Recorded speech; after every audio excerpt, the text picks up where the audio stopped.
So scrappy quilts can be really fun to make, and I'd like to share with you some good hints on how it can be easy for you. We made up this really pretty kit from Kansas Troubles, a fabric line by Moda, and it has a nice cover quilt that you can see here, but I think you can see that so much more depth when you actually look at the quilt. You can tell that all the logs are different. There's not two the same. You can see how the blocks are different, and it just gets a lot of movement to your quilt. So there's some things that I want to go over with. So the first thing is, let's take a look at the kit. Now the kit came with 10 different backgrounds, 6 reds, 6 greens, 7 blues, 3 browns, and a red background, or a red binding. And I've got it all laid out. The next thing that I recommend you do is you take a little swatch just out of like the selvage part where the color is, and you can fill out this swatch card right here. So no matter where you are down the road when you're making your blocks, you can go, oh, that's supposed to be made out of background 2. You can check and see really what background 2 is. So I want to show you how I cut my logs to make sure that I had the same fabric in different positions all throughout my log cabin blocks. So what I recommend you do is for each color, you are going to cut 5 1 3/4 inch strips. And then all you're going to do is you're going to lay out all those strips right side up. You don't want to be cutting with the fold still there. And I'm going to start by cutting 3 strips at a time. Okay, so there's my 3 strips. And I have it listed right here on the order that you should do your lengths. I always recommend that you do your longest length, then your second longest, and get littler and littler as long as the math works out for you. Because you don't want to have little bits of fabric and then you're supposed to get a big huge piece out of it, right? So the first thing I'm going to do is I am going to just trim off my salvages, and you want to keep that pretty tight. Okay, so you get rid of those, do an Eleanor, and then I'm going to go down and I'm going to trim it at 11 1/4. And since I layered 3 at a time, I'm actually cutting 3 pieces this size.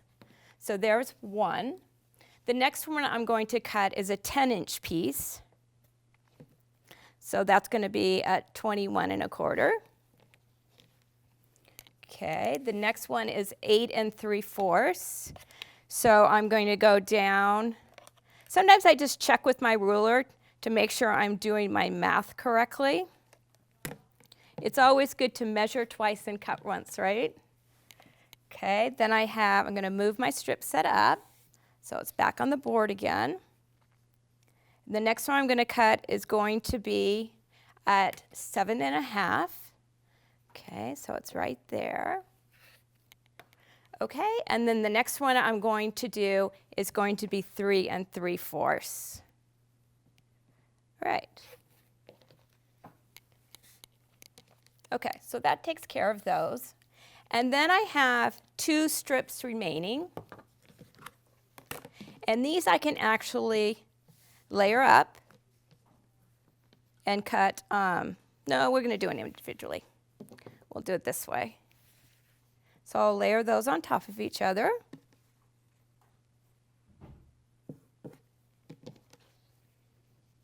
And the first one I'm going to cut is I'm going to cut the one that is 6 1/4. Okay, so that's 4, 5, 6 1/4. Okay, I'm cutting these 2 at a time right now, but then I'll go back and do the individual ones. Okay, so 6 1/4, and then I have a straight 5 inches.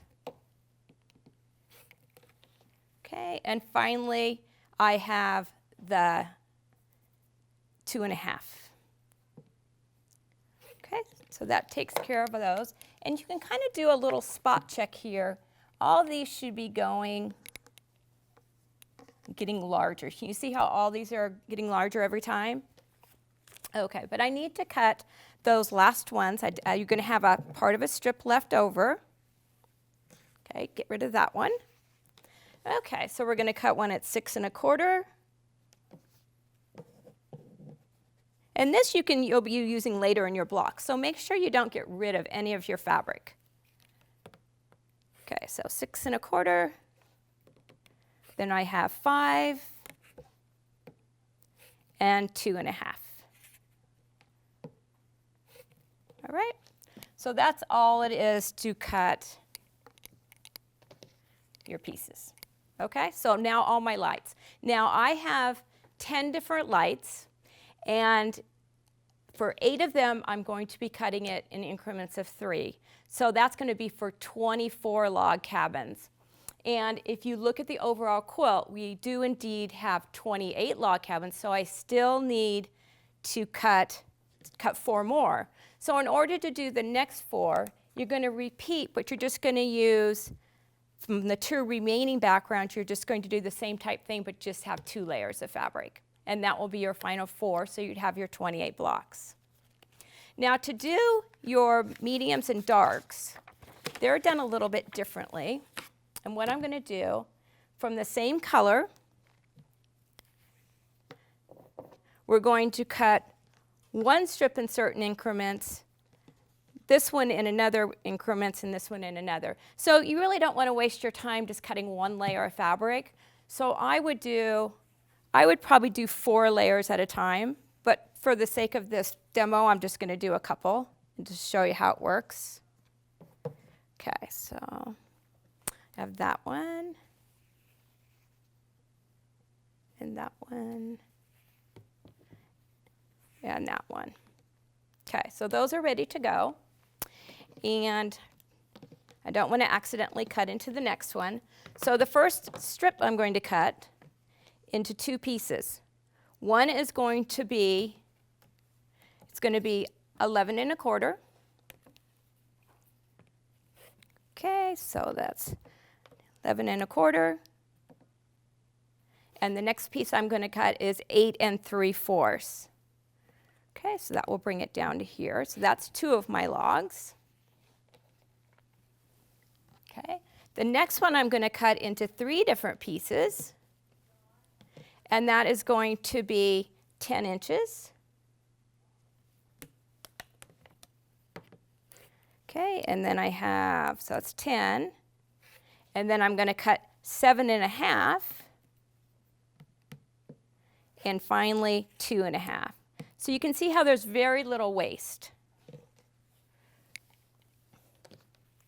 Okay, so that's that one. And the final one, I'm going to cut into 3 different pieces. So that's going to be 6 1/4. Okay, there's one. And the next one is going to be 5. And the next one will be 3 3/4. Okay, so that's really a good use of your fabric. Okay, the next question comes along. You have all your log cabins ready to go, and you're going to need to know for the rest of your fabric that you're going to have left over after your log cabins what blocks are going to go into. So I've made you a list. So for background number 1, you know what? I'm going to change my list right here. Okay, so background number 1, this is everything you're going to do with it. You're going to get a log cabin out of it. I'm going to use it in double T, and I'm going to use it in bear's paw. Background number 2, double T, independent square, and log cabin. So it'll tell you for each one of your fabrics in your kit what blocks that's going to appear in. And I tried to make it spread around so you wouldn't have it all clumped in one part of your quilt.